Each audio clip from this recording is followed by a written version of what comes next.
வணக்கம். Welcome to Geja's kitchen. இன்றைக்கி நம்ம பார்க்க போகிற ரெசிபி ஒரு வடை ரெசிபி தான் பார்க்க போகிறோம். நல்லா ஈவினிங் டைமில் ஸ்நாக்ஸ் ரெசிபி தான் இந்த வடை ரெசிபி. நல்லா புசு புசுன்னு நல்லா முறு நல்லாயிருக்கும் அந்த வடை சாப்பிட்றதுக்கு. நல்லா டீ டைம் ஸ்நாக்ஸாக செய்து சாப்பிட்லாம். புதுசாக ட்ரை பண்ண கூட இந்த வடையை ட்ரை பண்ணி பார்க்கலாம். ரொம்ப டேஸ்டியாக இருக்கும். இப்போ இந்த ரெசிபி எப்படி செய்யலாம் பார்க்கலாம் வாங்க. வீடியோக்குள்ளே பார்த்தோம்னா நம்ம சேனலில் ஃபஸ்ட் டைம் பார்க்குறோம் வந்து சப்ஸ்கிரைப் பண்ணிவிட்டு பக்கத்தில் இருக்க பெல் பட்டன் அழுத்திட்டு பாருங்கள். அப்போ தான் நான் போடுற வீடியோ உங்களுக்கு வரும். வாங்க வீடியோக்குள்ளே போகலாம். பாருங்கள், நான் 1 கப் அளவு உளுத்தம்பருப்பு எடுத்து வச்சுருக்கிறேன். இந்த பருப்போட அளவு வந்து 1/4 கிலோ. 1 கப்பு நான் தோல் இல்லாத உளுத்தம்பருப்பு எடுத்து வச்சுருக்கேன். இப்போ இந்த உளுத்தம்பருப்பு போட்டு ஊற வச்சுக்கலாம். ஒரு பாத்திரத்தில் இந்த உளுத்தம்பருப்பை போட்டுக்கலாம். இப்போ நல்லா உளுத்தம்பருப்பை க்ளீன் பண்ணிவிட்டு வரேன் நான். பாருங்கள், நல்லா க்ளீன் பண்ணிவிட்டு நான் தண்ணி ஊற்றி ஊற வச்சுருக்கிறேன். கொஞ்சம் பாத்திரம் வந்து கொஞ்சம் அகலமான பாத்திரத்தில் ஊற வைங்க. அப்போ தான் உளுத்தப்பருப்பு நல்லா ஊறுறப்ப நல்லா பெருசு பெருசாக ஊறும். நல்லா 1 மணி நேரம் ஊறட்டும். நீங்கள் ஒரு 1/2 மணி நேரம் வெளியே வச்சுட்டு 1/2 மணி நேரம் ஃப்ரிட்ஜில் வச்சு கூட எடுத்துக்கலாம் நீங்கள். இப்போ 1 மணி நேரம் பருப்பு ஊறட்டும். ஒரு தட்டு போட்டு மூடி வச்சுக்கலாம். பாருங்கள், உளுத்தம்பருப்பு நல்லா 1 மணி நேரம் நல்லா ஊறிடுச்சு. இப்போ நான் ஒரு 1/2 மணி நேரம் வெளியே வச்சுட்டு 1/2 மணி நேரம் ஃப்ரிட்ஜில் வச்சு எடுத்துருக்கிறேன். இப்போ தண்ணியை நல்லா வடிகட்டி எடுத்துக்கலாம். பாருங்கள், தண்ணி நல்லா வடிகட்டியிருக்கேன். நீங்கள் ஃப்ரிட்ஜில் கூட வைக்க தேவையில்ல. ஆனால் ஃப்ரிட்ஜில் வச்சிங்கன்னா உங்களுக்கு வந்து மாவு வந்து உளுந்து மாவு வந்து நல்லா புசு புசுன்னு வரும். நல்லா வடை நல்லா சாஃப்டாக வரும். அதனால் நான் ஒரு 1/2 மணி நேரம் ஃப்ரிட்ஜில் வச்சு எடுத்துருக்குறேன். இப்போ இந்த உளுந்து வந்து நீங்கள் மிக்சிலேயே அரைச்சிக்கலாம். இப்போ நான் வந்து கிரைண்டரில் அரைக்க போகிறேன். நான் மிக்சியில் எப்படி இது உளுந்து மாவு அரைச்சி வடை எப்படி சாஃப்டாக செய்யணுன்னுட்டு வீடியோ போட்டிருக்கேன். அதோடய லிங்க்கு கொடுக்குறேன், பார்த்துக்குங்க. இப்போ நான் கிரைண்டரில் தான் போட போகிறேன் இந்த உளுந்து. இப்போ அந்த உளுந்து எடுத்து நம்ம கிரைண்டரில் போட்டுக்கலாம். இப்போ நான் கிரைண்டர் வந்து நல்லா க்ளீன் பண்ணி வச்சுருக்கிறேன். இப்போ உளுந்து எடுத்து போட்டுக்கலாம். இப்போ ஊற வச்ச உளுந்து எடுத்து இங்கே பாருங்கள், தண்ணி வந்து லைட்டாக இருந்தால் போடுங்க, நிறையா இருந்தால் போட்டுறாதீங்க. ஒரு 4 ஸ்பூன் இருந்ததுன்னா போட்டுக்குங்க. இல்லைன்னா நல்லா வடிகட்டிட்டு உளுத்த பருப்பு போட்டுக்குங்க. இதுக்கு வந்து டைமர் தான் அளவு. நம்ம வந்து 10 நிமிஷம் வச்சுக்கலாம். 10 நிமிஷம் 15 நிமிஷம் வச்சுருக்குறேன் நான்.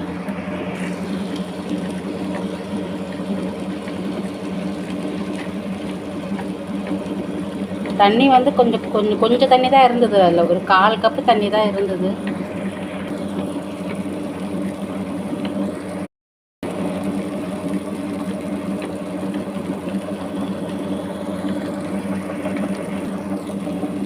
இப்போ நல்லா உளுந்து அரையிட்டோம். நம்ம ஒரு தட்டு போட்டு மூடி வச்சுக்கலாம்.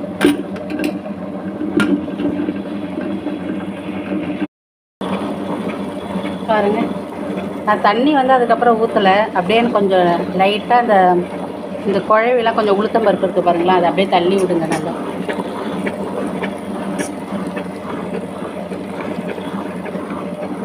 பாருங்கள், இந்த மாதிரி திக்காக வர மாதிரி அரைச்சிக்கோங்க. வேணா ஒரு 2 ஸ்பூன் தண்ணி ஊற்றிக்கலாம்.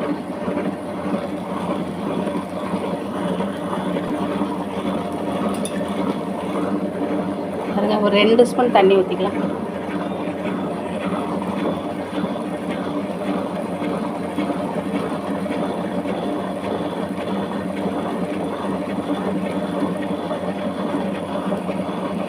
இன்னும் கொஞ்சம் மசியணும் உளுந்து.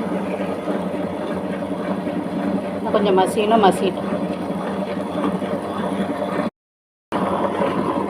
பாருங்கள், உளுந்து நல்லா மசிஞ்சிருச்சு பாருங்கள்.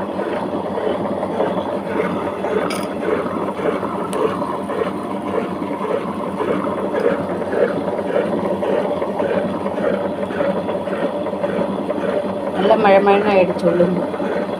இந்தமாரி கொஞ்சம் திக்காகவே அரைச்சிங்க. தண்ணி கொஞ்சம் நிறையா ஊற்றுனீங்கன்னா உங்களுக்கு வடை வந்து எண்ணெய் குடிக்கும். அதனால் இந்த மாதிரி வர மாதிரி அரைச்சிக்கணும். இப்போ உளுந்து நல்லா மசிஞ்சிடுச்சு. நம்ம கிரைண்டர் நிறுத்திடலாம். நான் 1/4 ஹவர் டைம் வச்சேன் பாருங்க. நான் 15 நிமிஷம் அது கரெக்டாக இருக்குது. நான் இப்போ தான் நிறுத்த போகிறேன் நான். பாருங்கள், இப்போ வந்து நான் கிரைண்டர் நிறுத்தி வச்சுருக்கேன். இப்போ நம்ம அந்த உளுந்து மாவெல்லாம் எடுத்துக்கலாம். எடுத்து ஒரு பாத்திரத்தில் போட்டுக்கலாம்.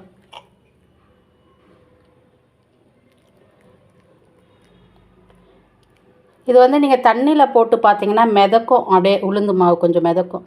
அதுதான் பதம். உங்களுக்கு நான் போட்டு காட்டுறேன் பாருங்கள். இப்போ பாருங்கள், ஒரு பாத்திரத்தில் தண்ணி வச்சுட்டு இப்படி உளுந்து போட்டு பாருங்கள். உளுந்து மாவு எடுத்து இப்படி போட்டிங்கன்னா இந்த மாதிரி மிதக்கும். நல்லா இந்த மாதிரி சாஃப்டாக வந்ததுன்னா மாவு எடுத்துக்குங்க. நீங்கள் மாவு ரெடி ஆகிடுச்சு. உங்களுக்கு இந்தமாரி சாஃப்டாக மிதக்கி வந்ததுன்னா மாவு ரெடி ஆகிடுச்சு. இப்போ நம்ம மாவு எடுத்துகிட்டு பார்க்கலாம். பாருங்கள், மாவெல்லாம் ஒரு பாத்திரத்தில் எடுத்துகிட்டு உளுந்து மாவுலாம். இப்போ நம்ம உப்பு போட்டுக்கலாம். நான் ஒரு 3/4 ஸ்பூன் அளவு உப்பு போட்டிருக்கேன் நான். நீங்கள் உங்கள் டேஸ்ட்டுக்கு ஏற்ற மாதிரி பார்த்து போட்டுக்குங்க. வடைக்கு வந்து ரொம்ப உப்பு இழுக்காது, அதனால் பார்த்து போட்டுக்குங்க. இப்போ வந்து உப்பு போட்டிருக்கோம் பாருங்கள். உப்பு போட்டு நல்லா கலந்துக்கலாம். உப்பு போட்டோன்னே கொஞ்சம் லைட்டாக தண்ணி விடுற மாதிரி இருக்கும். அதனால் அப்படியே நல்லா கலந்து வச்சுக்கலாம். இப்போ வந்து நல்லா இப்படி உப்பு போட்டு நல்லா இப்படி கலந்துக்குங்க. அப்போ தான் உங்களுக்கு நல்லா சாஃப்டாக வரும் உளுந்து மாவு. நல்லா பாருங்கள், நான் அந்த மாதிரி தான் நல்லா கலந்து வச்சுருக்கேன். உப்பு போட்டு நல்லா இப்படி கலந்துக்குங்க. நல்லா இல்லை ஒரு பீட்ரு இருந்தாலும் நல்லா இப்படி கலந்துக்குங்க. கை வலிக்குதுன்னா பீட்ரு வச்சு கூட கலந்துதான். நான் கையிலே கலந்துட்டேன். நான் நல்லா சாஃப்டாக வந்திருக்கு பாருங்கள். இந்த மாதிரி கலந்துக்குங்க உப்பு போட்டு.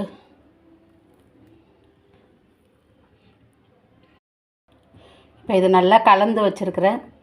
இப்போ வந்து இதுக்கு வெங்காயம் பச்சை மிளகாலாம் பொடி பொடியாக கட் பண்ணி எடுத்துக்கலாம்.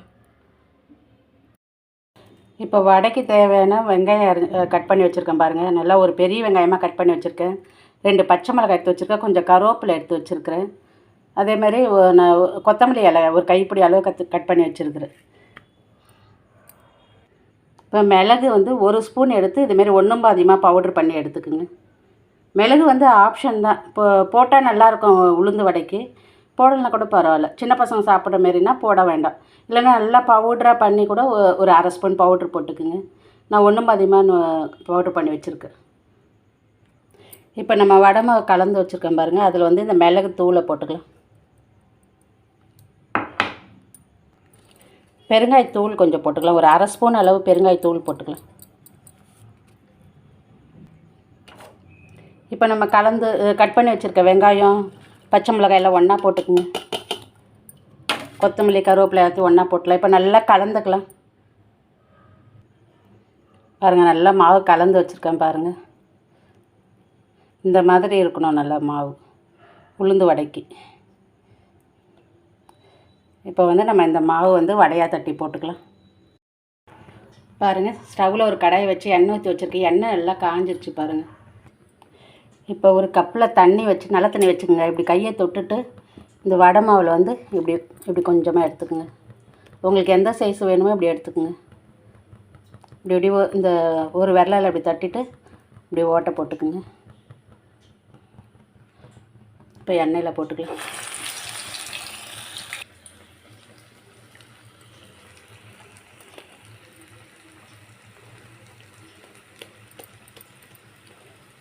இந்த மாதிரி செஞ்சிங்கன்னா உங்களுக்கு வடை நல்லா புசு புசுன்னு வரும். உங்களுக்கு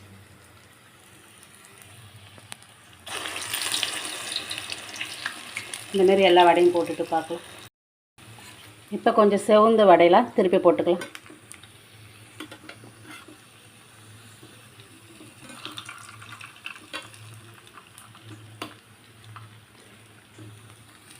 நல்லா புசு புசுன்னு வந்தது பாருங்கள் வடை. இப்போ நல்லா வெந்திருக்க வடையெல்லாம் எடுத்துக்கலாம். நல்லா கொஞ்சம் எண்ணெயை வடிகட்டிட்டு எடுத்துக்கோங்க. இந்தமாரி தட்டில் டிஷ்யூ பேப்பர் போட்டு வச்சுருக்குறேன், அதில் எடுத்து போட்டுக்கலாம்.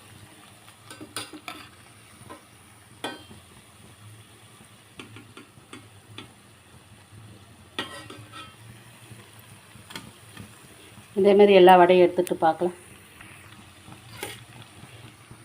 வடை தட்டி போட்டதுக்கப்புறம் கொஞ்சம் ஸ்டவ்வை சிம்மில் வச்சுட்டு வேக வைங்க. அப்போ தான் நல்லா உள்ளெல்லாம் வடை நல்லா வெந்து வரும். இல்லைன்னா மேலே நல்லா வெந்துட்டு உள்ளே மாவாக இருக்கும். உங்களுக்கு நல்லா தட்டி போட்ட உடனே நல்லா கொஞ்சம் ஸ்டவ்வை வந்து சிம்மில் வச்சுக்கோங்க. ரொம்ப சிம்மில் வச்சிடாதீங்க. ஸ்டவ்வை கொஞ்சம் மீடியமாக வச்சு வேக வைங்க. ரொம்ப சிம்மில் வச்சுட்டு எண்ணெய் வந்து நல்லா சூடானது அடங்கி போய் எண்ணெய் குடிச்சிரும் வடை உங்களுக்கு.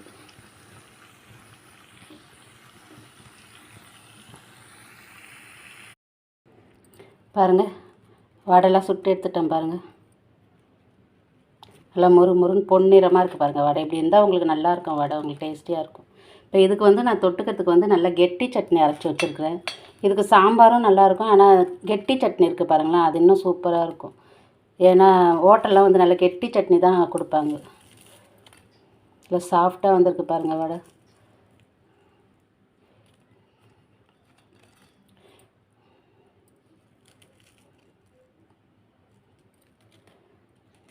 இன்னும் ஒன்று போட்டு காட்டுறேன் பாருங்கள், சுடுது.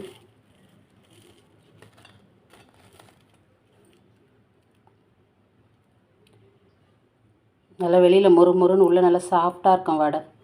நல்லா இந்த சட்னியில் தொட்டு சாப்பிட்டிங்கன்னா அவ்வளோ டேஸ்ட்டாக இருக்கும். இந்த மாதிரி சாப்பிட்டு பாருங்கள் வடை சுட்டு.